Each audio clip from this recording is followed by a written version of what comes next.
नमस्कार प्यारे साथियों, नानक क्लासेज यूट्यूब चैनल पे आप सभी प्यारे विद्यार्थियों का स्वागत है। आरपीएससी असिस्टेंट प्रोफेसर का जो 7 जनवरी को एग्ज़ाम है उसके लिए आपको लगातार टॉपिक वाइज क्लासें दी जा रही है। और जो टॉपिक है जो बहुत इंपॉर्टेंट है, जैसे कल आपको मैंने सूखा अकाल मरुस्थलीकरण के बारे में, महामारी जो राजस्थान के अंदर पनपी उसके बारे में पूरा वीडियो दिया था। आशा करते हैं आप लगातार वीडियो देख रहे हैं। आज की क्लास में हम पढ़ेंगे पशुधन के मामले में 20वीं पशु गणना 2019 के अंदर हुई थी। और ऐसा शायद कोई आरपीएससी का कोई एग्जाम नहीं होगा जहां से पशु गणना से प्रश्न नहीं आएगा। पिछला सेकंड ग्रेड देख लो, फर्स्ट ग्रेड देख लो, आरएएस देख लो, कोई भी एग्जाम देख लो, यहां से प्रश्न आएगा। आपके राजस्थान की ज्योग्राफी में एक टॉपिक है जिसका नाम है पशुधन आबादी में रुझान, दूध उत्पादन में राजस्थान। ठीक है, जैसे विश्व में सबसे ज्यादा दूध भारत के अंदर होता है और भारत में सबसे ज्यादा दूध का उत्पादन राजस्थान के अंदर होता है, तो उससे रिलेटिव योजना भी पढ़ेंगे, कितने प्रतिशत दूध का उत्पादन होता है वो भी पढ़ेंगे। पूरा डिटेल इस 20वीं पशु गणना में पढ़ेंगे। और 1% जो आपको पक्का पेपर में मिलेगा वो यहाँ से मिलेगा, ये निश्चित है। बस आराम से प्यार से इस वीडियो को देख लेना और अपने सहपाठियों को बता देना। और इसकी पीडीएफ नानक क्लासेस ऐप के अंदर जो टेस्ट सीरीज चल रही है, जो आपने ले रखी है 499 रुपए वाली, उसमें आपको प्राप्त हो जाएगा। तो करें स्टार्ट आज की इस महत्वपूर्ण क्लास को। क्या नाम है? 20वीं पशु गणना। राजस्थान के संदर्भ में पूरी पढ़ेंगे कॉलेज व्याख्याता के लिए। देखो, आपसे पूछे कि 20वीं पशु गणना हुई कब? 2019 के अंदर 18 में हुई और रिपोर्ट आई 2019 के अंदर। पशु गणना का कार्यकर्ता कौन है? कि पशुओं को, जैसे अपनी जनगणना है, जनगणना संघ सूची का विषय जनगणना करवाती है सरकार, उसी प्रकार पशुओं की भी गणना होती है। हालांकि आजकल डिजिटल रूप हो गया, सीधे गिन लिए जाते हैं ऐप के माध्यम से। पशु गणना का कार्य करते राजस्व मंडल अजमेर, जिसकी स्थापना 1949 को हुई थी। राजस्व मंडल अजमेर करवाता है। अब ये मत करना सीधा पशु व चिकित्सा विभाग करवाता है। राजस्व मंडल हर 5 साल बाद होते हैं। जैसे वन रिपोर्ट 2 साल बाद आती है, उसी प्रकार पशुओं को गिना जाता है 5 साल बाद। 18वीं पशु गणना पहली बार नस्ल के आधार पर की गई थी। ये तो है 20वीं पशु गणना। पहली बार, प्रथम बार जो स्वतंत्रता के बाद पशु गणना 1951 में हुई थी। ठीक है, 18वीं पशु गणना पहली बार नस्ल के आधार पर हुई। और उन 20वीं पशु गणना डिजिटल गणना थी, कंप्यूटर बेस्ड जो थी वो थी, ये भी ध्यान रखना। और पशु गणना की शुरुआत, ये जो पशु गणना इसकी शुरुआत 1 अक्टूबर 2018 को हुई थी और रिपोर्ट आ गई 2019 में, तो वो मानी जाती है 2019 की। हमें सन याद रखे न रखे, हमें याद रखनी है 20वीं पशु गणना। कौन करवाता है? राजस्व मंडल। राजस्व मंडल का मुख्यालय अजमेर के अंदर है। अवधि हर 5 साल बाद होती है। और ये किस प्रकार की? डिजिटल। अब देखो, इसका प्रकाशन कब हुआ? इसका प्रकाशन हुआ 16 अक्टूबर 2019 को। 16 अक्टूबर 2019 को प्रकाशन हुआ। अब प्रकाशन में क्या सामने आया कि राजस्थान में कुल पशुधन कितना है? 568.01 लाख। अगर लाख में वो पूछे तो 568.01 लाख। अगर वो मिलियन में पूछे तो आपका उत्तर आ जाएगा 56.8 मिलियन। यानी 1 मिलियन में 10 लाख होते हैं। अगर वो करोड़ों में आपसे चला जाए तो करोड़ों में पूछे तो 5.68 करोड़। तीनों में से कोई भी ऑप्शन एक आपको मिल सकता है। एग्जामिनर शॉर्टकट दे सकता है, 5.68 मिलियन में देगा तो 56.8, और अगर लाखों में देगा तो 568.01 लाख। और बार बार एग्जाम के अंदर पूछा जा रहा है। 20वीं पशु गणना में इतने पशु थे। अब 19वीं पशु गणना जो जस्ट 2012 में हुई थी, उसमें पशुधन संख्या थी 577.32 लाख। देखो, यहाँ 568.01 लाख थी, उससे पहले वाली पशु गणना के अंदर 577.32 लाख। तो यहाँ से समझो घटी कि बढ़ी? घट गई ना। घट रही कितनी? 2012 की तुलना में 1.61% की पशुधन में कमी आई। और उसके बाद में हमारे एक राजस्थान के अंदर गोवंश पर एक रोग आया था, लंपिस बीमारी आई थी, बड़ी खतरनाक। और बहुत सारी, मान के चलो 30 से 40% जो गोवंश था वो समाप्त हो गया। तो जाहिर सी बात है आने वाले टाइम में क्या परिस्थिति होगी, जब हम 21वीं पशुधन पढ़ेंगे उसमें पता लगेगा। देश के कुल पशुधन का 10.58% अपने राजस्थान में है। यानी 100 में से 10.58% हमारे राजस्थान में पशुधन है। सबसे ज्यादा उत्तर प्रदेश में पशु है, 2 नंबर पे हमारा राजस्थान आता है। सबसे ज्यादा पशु कहाँ पे है? यूपी के अंदर। और 2 नंबर पे हमारा राजस्थान आता है। प्रश्न बार बार यही पर मिलेंगे। आपसे पूछे राजस्थान में सबसे पूरे भारत में सबसे ज्यादा पशु उत्तर प्रदेश में, राजस्थान का स्थान दूसरा। राजस्थान में कुल देश के पशुधन का कितना है? 10.58। पिछली पशु गणना की तुलना में अब की बार पशु गणना में कितनी कमी आई? वो पूछ सकते हैं, कमी आई, बराबर रहे, न्यूनतम कितनी? तो कमी आई 1.61% की कमी आई। ठीक है, उसके बाद एक एक चीज याद रखनी है, यानी पेपर में आ गया तो प्रश्न गलत नहीं होना चाहिए, इतना दिमाग में रखना है। राजस्थान में अगर पशु घनत्व की बात करें तो 166 प्रति वर्ग किलोमीटर के अंदर है।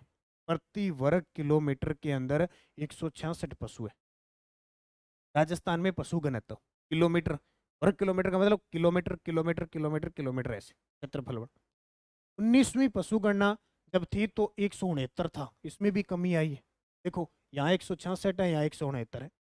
सर्वाधिक पशु घनत्व की बात करें तो डूंगरपुर में है 453, यानी 1 वर्ग किलोमीटर में 453 है। और 2 नंबर पे आता है बांसवाड़ा 386। उसी प्रकार न्यूनतम पशु घनत्व बात करें तो जैसलमेर में 62 है और बीकानेर में 90। दो चीजें क्लियर हो गई कि जनगणना 2011 के अनुसार सबसे ज्यादा जनसंख्या घनत्व किसका है? जयपुर का है। और यहाँ पूछ रहा है पशु घनत्व डूंगरपुर का है, और जनसंख्या घनत्व जैसलमेर का, और यहाँ भी जैसलमेर का 62 है। सर्वाधिक पशु संपदा बाड़मेर में, यानी सब पूरे राजस्थान में सबसे ज्यादा बाड़मेर में पशु है, फिर जोधपुर में और फिर जयपुर में। ये 3 नंबर तक पूछ सकता है आपको आरपीएससी, क्योंकि आपकी बुद्धि जितनी काम करती है ना, आपके बुद्धि के लेवल का ही प्रश्न पूछेगा। बाड़मेर बार बार पूछ लिया उसने, नहीं पूछेगा अब भी उनको पूछो। हो सकता है ललायित हो जाए एग्जामिनर और कह दे चलो इनसे यही पूछ लेते हैं, लेकिन 3 याद रखने, बाड़मेर जोधपुर जयपुर। न्यूनतम पशु यानी सबसे ज्यादा पशु बाड़मेर में, न्यूनतम धौलपुर में है। धौलपुर, कोटा, सवाई माधोपुर। न्यूनतम धौलपुर, कोटा और सवाई माधोपुर। दो तो ये धौलपुर तो याद रखना ही रखना है, न्यूनतम में ज्यादा नहीं पूछता है। सर्वाधिक पशु संपदा, क्लियर होगी ये चीजें सारी। पशु घनत्व 166, सर्वाधिक पशु घनत्व डूंगरपुर का, न्यूनतम जैसलमेर का, सर्वाधिक पशु बाड़मेर में, न्यूनतम धौलपुर में। फिर देखो पशुधन की स्थिति, राज्य में कुल पशुधन का प्रतिशत। पूरे भारत, पूरे देश, पूरे राजस्थान का, सॉरी पूरे राजस्थान का पशुधन में सबसे ज्यादा बकरियां हैं 36.69%, यानी 100 में से राजस्थान में तो 36 तो बकरियां हैं। सबसे ज्यादा राजस्थान में बकरियां हैं बाड़मेर में, और न्यूनतम है धौलपुर में। सबसे ज्यादा बकरियां बाड़मेर में और न्यूनतम कहाँ पे है? धौलपुर में। गायें बात करें तो राजस्थान में गायें हैं 54.64%, 54.64, 24.54%, 24.54% है। सर्वाधिक गायें वाला जिला बीकानेर है, जबकि न्यूनतम गायें धौलपुर के अंदर है। भैंसों की बात करें तो राजस्थान में 24.11% भैंस है। ये 20वीं पशुगणना की ही चर्चा हो रही है। सर्वाधिक भैंस है जयपुर के अंदर, और न्यूनतम भैंस है अलवर के अंदर। सर्वाधिक भैंसे जयपुर में, न्यूनतम जैसलमेर में। भेड़ों की बात करें तो 13.92% है राजस्थान के अंदर। सर्वाधिक भेड़ें बाड़मेर में है और न्यूनतम भेड़ बांसवाड़ा के अंदर। ऊंटों की बात करें 0.37% ही है, लेकिन पूरे देश में भी राजस्थान में सर्वाधिक है। यानी पूरे पशुधन का राजस्थान में 0.37% ऊंट है। सर्वाधिक ऊंट जैसलमेर में है और न्यूनतम प्रतापगढ़ के अंदर है। फिर सुअर की बात करें 0.7 है, 0.27 है, और गधे 0.04। इनको जरूरत नहीं है, मुख्य मुख्य ये चीज है आपको याद रखनी है। ठीक है, इसकी पीडीएफ डलवा दूंगा मैं आपको ऐप में। फिर बात करें कि देश के पशुओं का प्रतिशत कितना है। ऊंट 84.43% अकेला पूरे भारत का राजस्थान में इतना है, प्रथम स्थान रखता है अपने आप में। गधे 18.91% है राजस्थान में, प्रथम स्थान रखता है। बकरी 14% है, प्रथम स्थान। ये तो बहुत बार प्रश्न आता है कि सबसे ज्यादा देश में किस राज्य में बकरियां हैं? राजस्थान में। ठीक है। भैंसे हैं 12.47%, पूरे देश में दूसरा स्थान है भैंसों के मामले में राजस्थान का। भेड़ है 10.64%, पूरे देश में भेड़ों के मामले में राजस्थान चौथे स्थान पे है। और गाय 7.20% है, इसके मामले में छठे स्थान पे। तो ये कुछ पॉइंट है जो आपके लिए बहुत इंपॉर्टेंट बनेंगे, इनको आप पढ़ लेना, याद कर लेना, क्योंकि 1% तो आएगा, लाजवाब आएगा ही, और लाजवाब तरीके से उसका उत्तर करना है अगर आपने इसको बढ़िया तरीके से पढ़ लिया। आगे देखो, और ये है वो कॉलेज व्याख्याता की टेस्ट सीरीज जो आपको ज्वाइन करनी है। थर्ड पेपर के लिए पूरे टॉपिक वाइज टेस्ट चल रहे हैं, पहले एक बार चल गए, अब दोबारा फिर चल रहे हैं। ठीक है, प्लस शेड्यूल के अकॉर्डिंग आपको 10 टेस्ट मिले थे और 5 मेगा टेस्ट मिलने हैं, उनमें से 3 मिल चुके हैं, 2 और मिलने वाले हैं। हर महीने की पीडीएफ उपलब्ध है, प्रिंट निकाल लो। और ये जो पैनल पे जितनी भी मैंने क्लासें लगा रखी है अर्थव्यवस्था की, आर्थिक समीक्षा, बजट, वो सारी की सारी इसके अंदर डलवा रहा हूँ, इसको पढ़ लेना, ठीक है। और टॉपिक वाइज टेस्ट है, रोज एक दिन छोड़ के शेड्यूल लिखा हुआ है न्यू शेड्यूल के नाम से, उसको ज्वाइन कर लेना। अब देखो, वे पशु जिनकी 19वीं पशु गणना की तुलना में 20वीं पशु गणना रिपोर्ट में कमी आई है, यानी ऐसे पशु जो 19वीं पशु गणना के मुकाबले 20वीं पशु गणना के अंदर कमी आई है।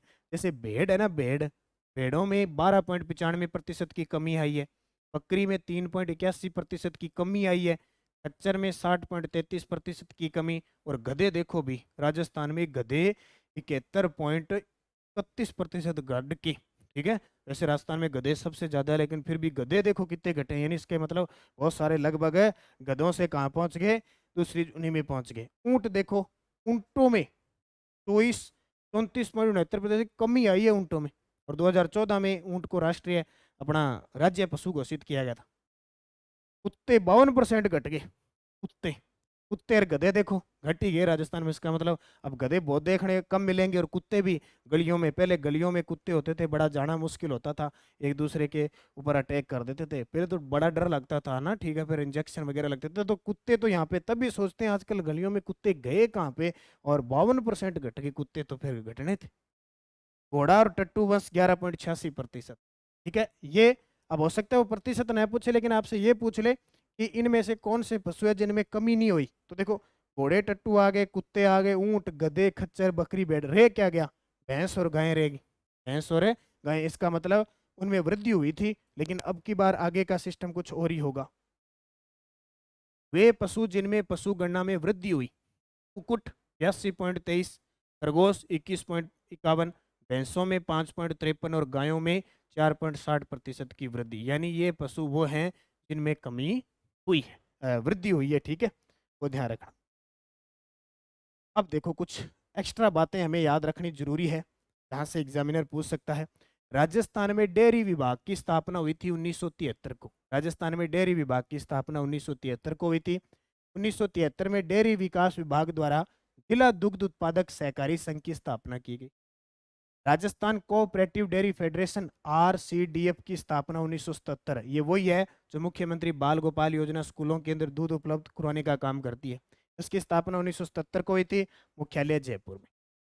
दो बातें, राज्य की सबसे पुरानी डेयरी पद्मा डेयरी अजमेर, राज्य की सबसे बड़ी डेयरी रानीवाड़ा जालोर, सबसे बड़ी जालोर रानीवाड़ा, सबसे पुरानी पद्मा डेयरी अजमेर, ठीक है। फिर देखो कुछ डेयरियों के नाम, जैसे उर्मुल डेयरी बीकानेर में है, वरमुल डेयरी जोधपुर में है, और गंगमुल डेयरी हनुमानगढ़ में। तीनों ही नोट कर लेना, क्योंकि दूध से संबंधित स्पेशल टॉपिक है तो जरूर पढ़ना है। उर्मुल बीकानेर, वरमुल जोधपुर, गंगमुल हनुमानगढ़। राष्ट्रीय दुग्ध दिवस मनाया जाता है 26 नवंबर को, और विश्व दुग्ध दिवस मनाया जाता है 1 जून को। दूध उत्पादन में भारत का विश्व में स्थान प्रथम, ये अभी सेकंड ग्रेड के पेपर में आया है, RPSC ने पूछा है। दूध उत्पादन में भारत का विश्व में प्रथम स्थान है, ठीक है। ऑपरेशन फ्लड का संबंध, यानी श्वेत क्रांति की शुरुआत हुई थी 1970 में, जन्मदाता वर्गीज कुरियन, पेपर में आएगा। ऑपरेशन फ्लड का संबंध या श्वेत क्रांति का संबंध दूध से दूध से, याद रह जाएगा, इंपॉर्टेंट। अब देखो पशुओं की बात आए तो राजस्थान के अंदर राजस्थान पशु चिकित्सा व पशु विज्ञान विश्वविद्यालय बीकानेर में है, 2010 में स्थापित हुआ था। अब इसका नाम बदलकर रखा जाएगा गुरु जम्बेश्वर, गुरु जम्बेश्वर, गुरु जम्बेश्वर जी के नाम पर ही रखा जाएगा। राजस्थान का एकमात्र वेटनरी विश्वविद्यालय है, लेकिन अब राजस्थान का दूसरा पशु चिकित्सा व पशु विज्ञान विश्वविद्यालय जोबनेर जयपुर में स्थापित किया जा रहा है। ये प्रश्न आपको RS प्री में अभी देखने को मिला, ताजा ताजा अभी RS प्री में एक क्वेश्चन आया था कि राजस्थान का दूसरा पशु चिकित्सा व पशु विज्ञान विश्वविद्यालय कहाँ स्थापित हो रहा है, जोबनेर जयपुर में, जहाँ श्री कर्ण नरेंद्र कृषि विश्वविद्यालय वहां पे। तो दो हो गए, अब एक बीकानेर में एक जयपुर में, और ये प्रश्न आ गया। और ये प्रश्न अब याद रखना, इनका नाम क्या होगा, गुरु जम्बेश्वर जी के नाम पे रखा जाएगा। केंद्रीय पशु प्रजनन केंद्र सूरतगढ़ श्री गंगानगर में है, और देश का प्रथम चारा बैंक मोनगढ़ जैसलमेर में है। पशुधन निःशुल्क दवा योजना 15 अगस्त 2012 को शुरू हुई थी। पशुधन निःशुल्क दवा योजना 15 अगस्त 2012 को शुरू हुई। मुख्यमंत्री दुग्ध उत्पादक संबल योजना, ये इंपॉर्टेंट है आपके लिए। मुख्यमंत्री दुग्ध उत्पादक संबल योजना, शुरुआत 1 अप्रैल 2023 को। इंपॉर्टेंट देखो, मुख्यमंत्री दुग्ध उत्पादक संबल योजना पुनः प्रारंभ 1 फरवरी 2019 को। ये यहाँ पे मिस्टेक है थोड़ी, 13 को हुई थी, ठीक है, और पुनः प्रारंभ हुई 1 फरवरी 2019 को। इसमें क्या है देखो, बजट 2022-23 में दूध पर अनुदान राशि को 2 रुपए प्रति लीटर से बढ़ाकर 5 रुपए कर दिया। ये प्रश्न आ चुका है पेपर में। पहले 2 रुपए प्रति लीटर था, अब अनुदान बढ़ाकर 5 रुपए प्रति लीटर किया गया। 102 मोबाइल वेटनरी सेवा गौशाला व पशुपालकों को उनके घर पर आपातकालीन पशु चिकित्सा उपलब्ध करवाने के लिए, जैसे एम्बुलेंस 108 होती है ना और 104 होती है, दोनों ही जननी सुरक्षा से संबंधित है, और 108 वैसे ही दुर्घटनाग्रस्त हो जाए उसके लिए। उसी प्रकार सरकार ने कि पशुओं के लिए आपातकालीन पशु चिकित्सा उपलब्ध करवाने के लिए 102 मोबाइल वेटनरी सेवा शुरू की है भी। ये भी आपको याद रखना है, 102 नंबर पूछा जा सकता है। जैसे शिकायत के लिए 181 है। अब कुछ प्रश्नों की मैं चर्चा करता हूँ जो आर्थिक समीक्षा 2022-23 है। आर्थिक समीक्षा 2022-23 में प्रचलित कीमतों पर सकल मूल्य उत्पाद यानी जीवीओ में पशुधन उत्पादों का प्रतिशत हिस्सा कितना है? दूध का हिस्सा है 82.62, मांस का हिस्सा है 5.37, अंडे का हिस्सा है 40.68। तो ये गलत है, अंडे का हिस्सा 0.68 है, न कि 40.68। दूध का 82.62, मांस का 5.37%। देखो, वर्ष 2022-23 में प्रचलित मूल्यों पर पशुधन क्षेत्र का सकल मूल्य वर्धन 1.76 करोड़ अनुमानित है। राजस्थान राज्य में पशुधन क्षेत्र से होने वाली आय में दूध, अंडे और मांस का प्रमुख योगदान है। दूध 82.62%, मांस 5.37%, अंडे 0.68% और अन्य 11.33%। दूध उत्पादन में पूरे भारत में राजस्थान का प्रथम स्थान है, ये भी ध्यान रखना, आगे पढ़ाऊंगा मैं। मांस में लगभग 12वां स्थान है, ऊन में प्रथम स्थान है। तो ये कुछ ध्यान रखना, पशु उत्पाद के अंदर दूध, मांस, अंडे, ठीक है, इनका प्रतिशत है। आर्थिक समीक्षा का टॉपिक है। एक और प्रश्न देखो, राजस्थान आर्थिक समीक्षा 2022-23 में प्रचलित मूल्यों पर कृषि व संबंधित क्षेत्रों में योगदान में असत्य बताओ। पशुधन का योगदान है, यानी कृषि व उससे संबंधित क्षेत्र है, तो पशुधन का है 46.41%, फसल है 46%, वानिकी का 17.20%, ये गलत है। वानिकी का योगदान है 7.20%, मत्स्य का योगदान है 0.39%। तो उत्तर आ गया सही, ये भी नोट करके रहना। देखो, आर्थिक समीक्षा ये कहती है कृषि व संबंधित क्षेत्र में योगदान, पशुधन का है 46.41%, फसल का है 46, वानिकी का 7.20 और मत्स्य का 0.39। चारों ही पॉइंट अच्छे तरीके से। फिर देखो, भारत सरकार के पशुधन विभाग की ओर से जारी वार्षिक रिपोर्ट बुनियादी पशुपालन सांख्यिकी 2022 के अनुसार किन पशुधन उत्पादों में राजस्थान का देश में प्रथम स्थान है? इस प्रश्न को लगा लो स्टार, लिख लो आरपीएससी असिस्टेंट प्रोफेसर टपकेगा। 2 ऐसे पशुधन उत्पाद हैं जिनका देश में प्रथम स्थान है राजस्थान का, दूध और ऊन। ऊन और दूध दोनों को याद रखना, एक ऊन है एक दूध है। देखो, अब इनका प्रतिशत याद रख लेना। दूध के पूरे भारत का राजस्थान में दूध होता है 15.05%, 15.05%, और ऊन होती है 45.51%। दोनों ही पॉइंट याद रखना। सबसे ज्यादा दूध उत्पादन में राजस्थान नंबर 1 है, दूध में और ऊन में। दूध कितना? 15.05%, ऊन कितनी? 45.91%। ये प्रश्न आपसे पेपर में पूछ सकता है और दोनों ही नंबर 1 है। अब अगर ये पूछे कि वर्ष 2021-22 में 221.06 मिलियन टन दूध उत्पादन हुआ, जो गत वर्ष की तुलना में 5.29% अधिक था। 2021-22 में पूरे देश में कुल 33.13 हजार टन ऊन का उत्पादन हुआ। ये उत्पादन हो सकता है आपसे न पूछे, लेकिन आपको फिर भी ध्यान रखना। एक योजना, बड़ी ही शानदार योजना है, राष्ट्रीय पशुधन बीमा योजना 2022, राष्ट्रीय पशुधन बीमा योजना 2022 1 अक्टूबर 2022 को ये शुरू हुई थी और इसकी शुरुआत हुई थी दानकिया गांव जयपुर ग्रामीण से हुई थी। अब देखो जयपुर ग्रामीण लिखने का मतलब कि अब 50 जिले हो चुके हैं, 3 घोषित हो चुके हैं, तो ये जो दानकिया गांव है वो कहाँ चला गया, जयपुर के अंदर चला गया। इस योजना में पशुपालक गाय, भैंस, घोड़ा, गधा, खच्चर, ऊंट, भेड़, बकरी, सुअर आदि का बीमा करवा सकता है। ठीक है। अब कई के घर में गायें हैं, किसी के भैंस है, कोई घोड़ा रखता है, कोई गधा पालने का शौक होता है, कोई खच्चर पालने का शौक होता है, कोई ऊंट पालता है, कोई भेड़ पालता है, कोई बकरी पालता है, सुअर अलग अलग इलाकों में अलग अलग होता है। जरूरी नहीं कि एक मेरे लिए तो सारे पालने लग जाओ, समझेंगे नहीं, ध्यान रखना। जिसको भैंस गाय दूध के लिए चाहिए, किसी को बोझा ढोलने के लिए घोड़ा गधा खच्चर चाहिए, किसी को ऊंट चाहिए हल जोतने के लिए, किसी को चराने के लिए भेड़ बकरी चाहिए, अलग अलग। एक परिवार में अधिकतम 5 पशुओं का बीमा किया जा सकता है। बीपीएल, एससी, एसटी पशुपालकों को प्रीमियम का 70% अंश केंद्र सरकार व राज्य सरकार द्वारा और 30% व्यय पशुपालक द्वारा होगा।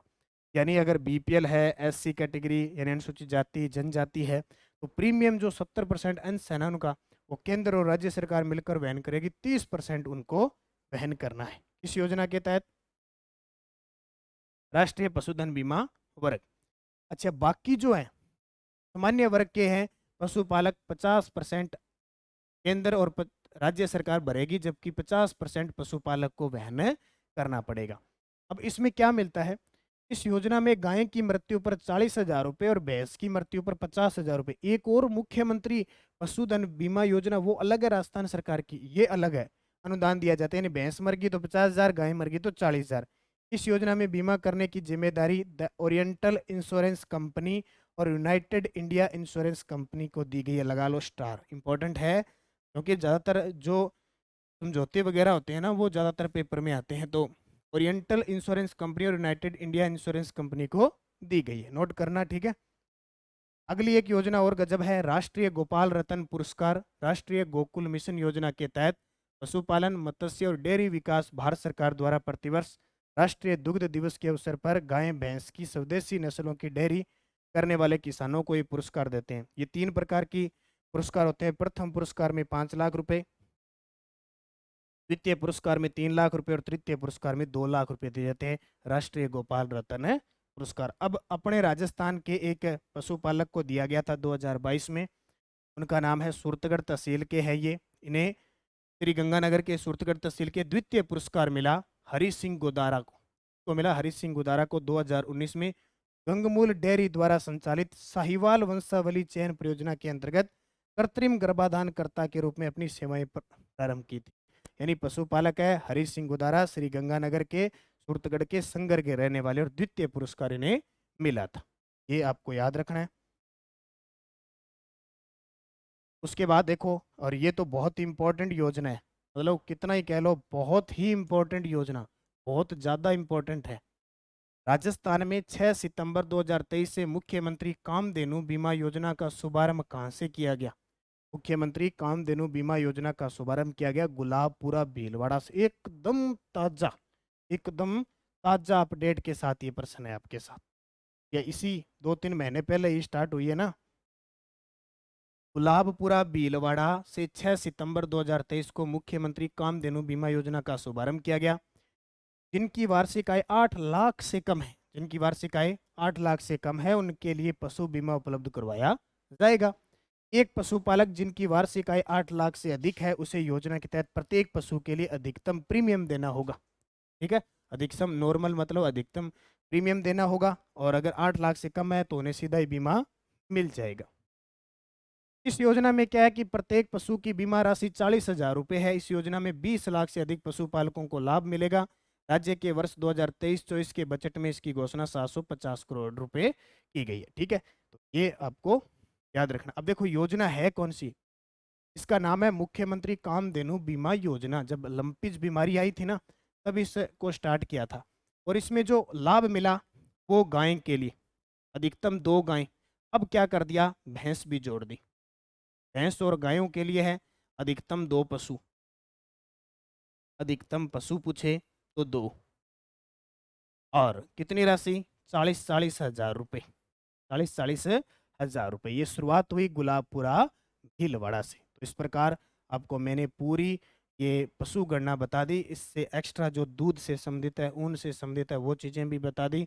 कौन सा पशु सबसे ज़्यादा किस ज़िले में है, सबसे कम है, पूरी डिटेल आपको बता दी। इसकी पीडीएफ ये टेस्ट सीरीज जो उपलब्ध है कॉलेज व्याख्याता की पेपर थर्ड के लिए, टॉपिक वाइज सिलेबस के अकॉर्डिंग वगैरह, तो इसको ज्वाइन कर लो और आराम से इसकी प्रैक्टिस करो बार बार।